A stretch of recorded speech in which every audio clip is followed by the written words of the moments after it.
Praise the lord. మన ప్రభు అయిన యేసుక్రీస్తు నామములో మీ అందరికి నా హృదయపూర్వకమైన వందనాలండి. దేవునికి స్తోత్రాలు.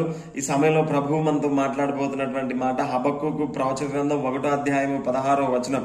కావున వలవలన మంచి భాగమును పుష్టినిచ్చు భోజనమును తనకు కలుగుచున్నవని వాడు తన వలకు బలులను అర్పించుచున్నాడు, తన ఉరులకు ధూపము వేయుచున్నాడు.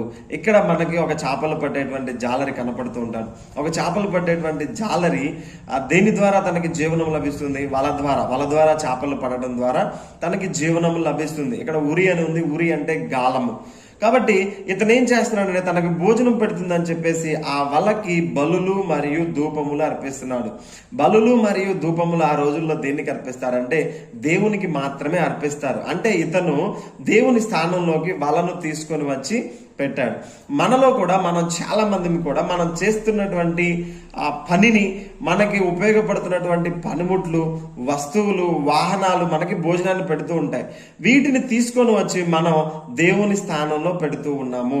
మన ఉద్యోగాన్ని దేవుని స్థానంలో పెడుతున్నాము. మనకు భోజనం పెడుతున్నటువంటి వాహనాలను దేవుని స్థానంలో పెడుతున్నాము. వ్యాపారము, ఫ్యాక్టరీ, కంపెనీలు, ఉద్యోగాలు ఇవే మాకు భోజనం పెడుతున్నాయి కాబట్టి ఇవే దైవాలు, ఇక దేవునితో అవసరం లేదు అని మనలో చాలా మంది భావిస్తూ ఉన్నాం.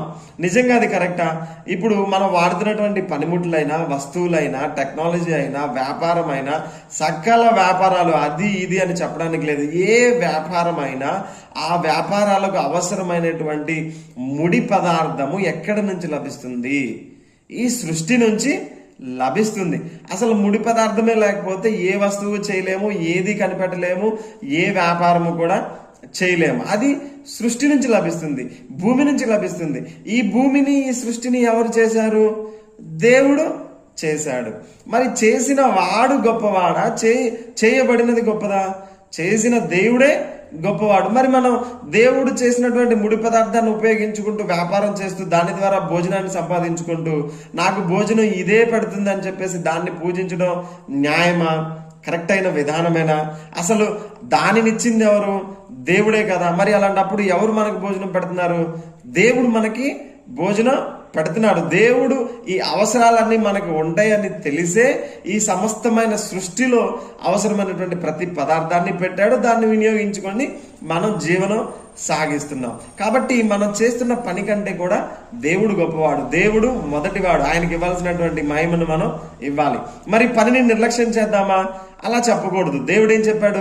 తన పని శ్రద్ధగా చేయని వాడు శాపగ్రస్తుడు. తనకి ఇచ్చినటువంటి పనిని చాలా శ్రద్ధగా చేయమని దేవుడు చెప్తాడు. కాబట్టి పనే దేవుడే. దేవుని ప్రాధాన్యత దేవుడు